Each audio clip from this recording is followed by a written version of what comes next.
আন্দোলন তো মোটামুটি সব শেষ করে দেওয়া হয়েছিল।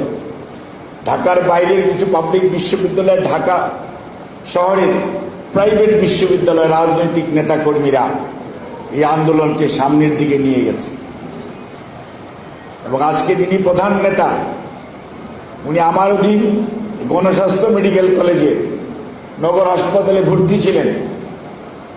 আমার বউ ওনার ছবি তুলে নূর খানকে দিয়ে বিদেশে পাচার করেছে। তারপরে পৃথিবীর মানুষ জানতে পেরেছে আপনাকে কিভাবে নির্যাতন করা হয়েছে।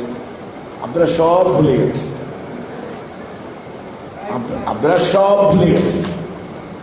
৭৫ বছর রাজনীতি, ৬০ বছরের রাজনীতিবিদ তাদেরকে নিয়ে সমালোচনা করেন, স্বাধীনতার ঘোষকের ছবি নিয়ে অবমাননা করেন। জাতির নেতৃত্বকে, জাতীয় নেতৃবৃন্দকে আপনারা কথা বলার সময় আয়নায় চেহারা দেখেন না। এই যদি হয় ৩০, ৩২, ২৫, ২৭ বৎসরের আগামীর ভবিষ্যৎ প্রজন্মে, আমি বলছি না সবাই একই মতো, but that is the reflection.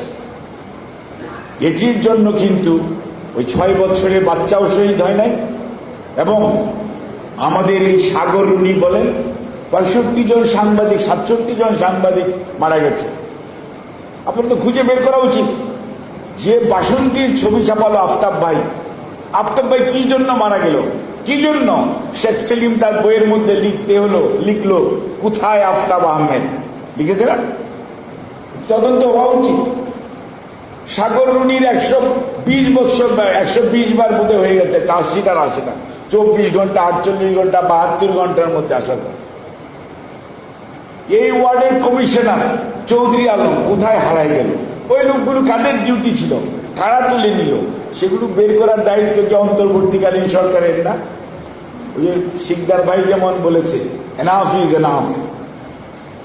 আদতে শাহাবুদ্দিন সাহেবের আমলে এখনো মানুষটার কথা আমরা মনে রাখি। কেন? ওই ৩ মাসের মধ্যে নির্বাচন করা যায়, এটি শান্তিপূর্ণ পরিবেশ, এরকম বিশৃঙ্খলা ৯০ও ছিল স্বৈরাচারের পতনের পরে, কিন্তু দেশের মানুষ সবাই সহযোগিতা করেছিল নেতৃত্বের কারণে। হোয়াট ইজ গোয়িং অন নাও? কাজেই আজকে আপনি শাহবাগের মোড়ে যান, বন্ধ, আপনাকে গাড়ি থুয়ে হেঁটে হেঁটে আসতে হবে। কখন কোথায় কি হচ্ছে nobody knows. There is no control. There is no control. আমি নিজে পিজি হাসপাতালের আগে কাটা বনে গাড়ি রেখে আমি হাইটে হাইটে আসছি, কোন ধরনের কোনো ডিক্লারেশন নাই। অর্থাৎ একটা মগের মুল্লুকের মধ্যে আমরা চলছি। কাজে থেকে বের হয়ে আসতে হলে ওই যে এনাফ ইজ এনাফ যা বলেছে, ফেব্রুয়ারির ২য় সপ্তাহের মধ্যে দয়া করে জনগণকে তার অধিকার প্রয়োগ করার সুযোগটা সৃষ্টি করে দিয়ে ইজ্জত সম্মান নিয়ে বিদায় হন। আমরা যাতে বলতে পারি ডক্টর শাহাবুদ্দিন সাহেবের মতো, ডক্টর মোহাম্মদ ইউনূস সাহেবের এমন একটি সরকার ছিল। এসছে যদি অন্য কোনো কিছু করার অনেক কথা শোনা যাচ্ছে। মোদি ভাই এসেই বলেছে নির্বাচনটা কি আদৌ হবে? আমি বলেছি আমি তো রাজনীতি করি একটু, আমার কাছে মনে হয় আমি আশাবাদী মানুষ, হয়তো বা হবে, হলেই ভালো। উনি বললো হলেই ভালো। উনি তো আবার আমার চেয়ে বেশি খবর রাখেন, কারণ উনি আরো ওনার কাছে অনেক ইনফরমেশন আসে। সেজন্যই আমরা হতাশ হতে চাই।